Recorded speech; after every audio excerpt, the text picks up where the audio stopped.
प्यार के 7 वचन धर्मपत्नी का आज 12वां एपिसोड था और जिस तरीके से ये शो पेस पर चल रहा है उसको देखकर ऐसा लग रहा है कि बहुत ही जल्द मैक्सिमम हमें जनवरी की स्टार्टिंग में या जनवरी के मिड तक हमें देखने को मिल जाएगा कि रवि रंधावा की और प्रतीक्षा की शादी को लेकर कुछ ना कुछ बातें शुरू हो चुकी है, क्योंकि जो शो की स्पीड है वो बहुत ही अलग लेवल की है।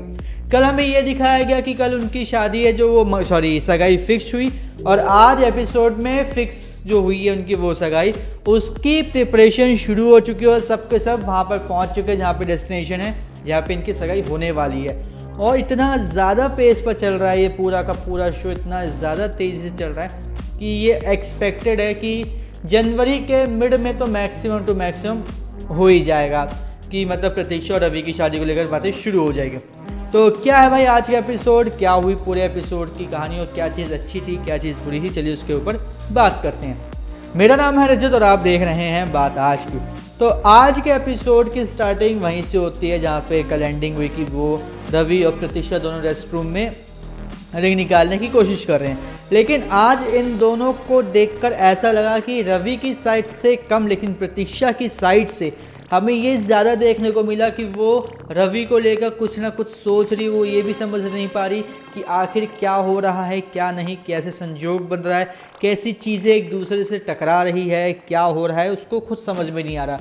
जैसा कल रवि रंधावा के साथ हो रहा था वैसा ही आज प्रतीक्षा के साथ होता हुआ हमें एपिसोड में नजर आया। एक तरीके से हम लोग ये कह सकते हैं कि बैलेंसिंग की गई है। कल जिस तरीके से रवि को दिखाया गया कि वो बाबा प्रतीक्षा के बारे में सोच रहा था, वैसे ही आज हमें दिखाया गया कि प्रतीक्षा रवि के बारे में बार बार सोच रही है।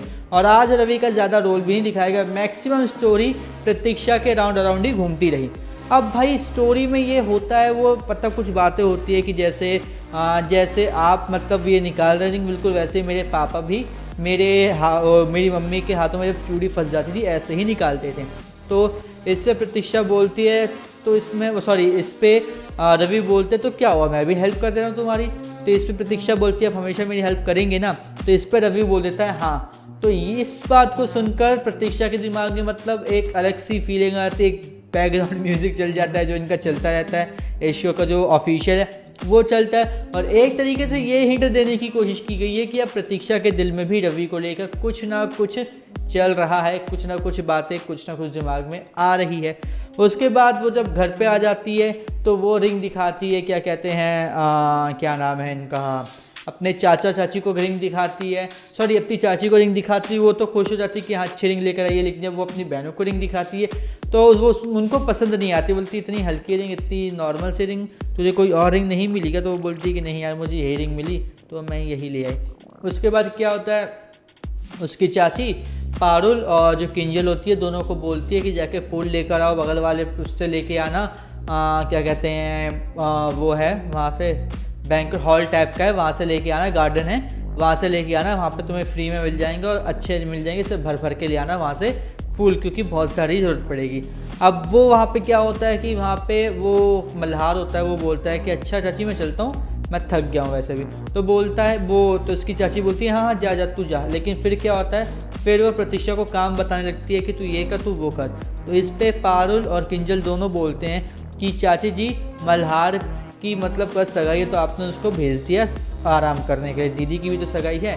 तो इस पे वो बात घुमा देती है और बोलते कि कोई नहीं कि यहाँ पे क्या होता है, यहाँ पे वो बोलती है प्रतीक्षा कि कोई नहीं मैं काम कर लूँगी, वैसे भी मुझे काम करने में मज़ा आता है तो मैं काम कर लूँगी। इस पे उसकी चाची बोलती है हाँ जब ये मना नहीं कर रही तो तुम्हें क्या दिक्कत है, जाओ तो जाके वहाँ से फूल लेकर आओ।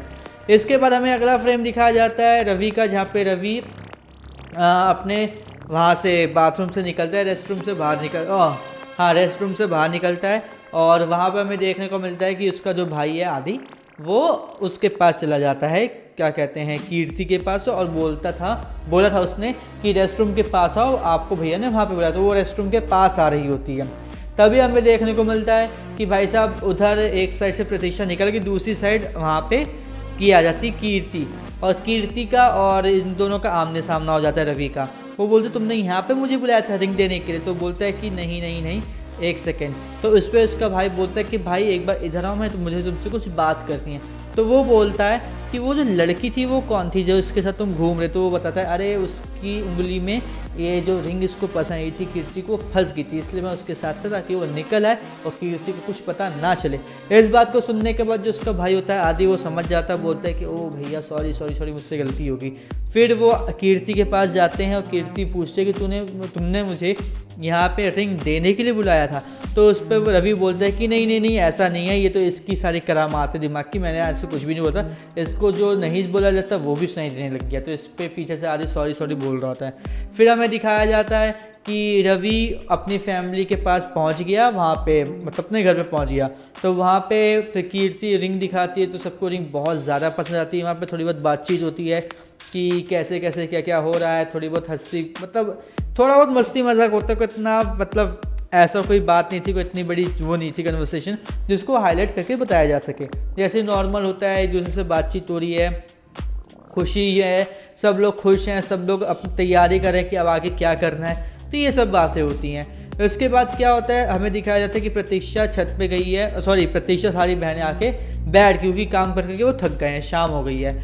अब वहाँ पे बोलते हैं कि चलो यार ऊपर चलते थोड़ी देर, ठीक है बहुत सुबह से काम कर थक गए होंगे, फ्रेश एयर लेने चलते हैं। तो उसकी बहन तो पहले मना कर देती प्रतीक्षा, लेकिन फिर क्या होता है किंजल और वो पारुल किसी तरीके से प्रतीक्षा को ऊपर ले जाते हैं और उसने वहाँ पे दिखता है कि टूटता हुआ तारा है। अब पारुल इस पर बोलती है कि दीदी देखो तारा टूट रहा है, अब तुम तारा टूटते हुए तारे से एक विश मांगो और इसको देख करने के बाद जैसी अब तुम उनको देखोगे, मतलब जो मल्हार हैं उनकी खिड़की पर देखोगे, तो जितनी भी उनके अंदर खामियाँ होगी वो सब सही हो जाएगी। और वो विश मांग कर जैसे ही नीचे देखती है मल्हार के लिए, लेकिन उसे तो वहाँ पे उसे रवि दिख जाता है कार में। अब वो देख के वो फटाफट वहाँ से कपड़े वपड़े उठा के वापस आ जाती है। तो ये चीज़ देख के ना पारुल और किंजल को बड़ा अजीब सा डाउट होता है कि ये बंदा है कौन। तो उसी तरफ हमें ये दिखाया जाता है कि रवि बोलता है कि यार मैं तो यहाँ पे गलती से आ गया था, मुझे लगा कि इस यहाँ से निकलूँगा तो ये शॉर्टकट होगा मेरे लिए, तो मैं जल्दी अपने दोस्त के जो फंक्शन होता है वहाँ पे पहुँच जाऊँगा, लेकिन मैं पहुँच नहीं पाया। तो वो जिससे पूछ रहा होता है कि रास्ता कि ये आगे खुला है कि नहीं खुला, वो बताते हैं कि शायद आपकी यही मंजिल है, तभी आपको यहाँ पे आना था और आपको यहीं पर ही रुकना था।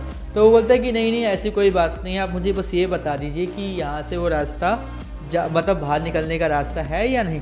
इसके बाद हमें ये दिखाया जाता है कि किंजल और पारुल अपनी बहन प्रतीक्षा से ये पूछ रहे होते हैं कि दीदी वो लड़का कौन है, हम लोग जानते हैं कि आप उन्हें जानते हो, बताओ कौन है कौन है कौन है।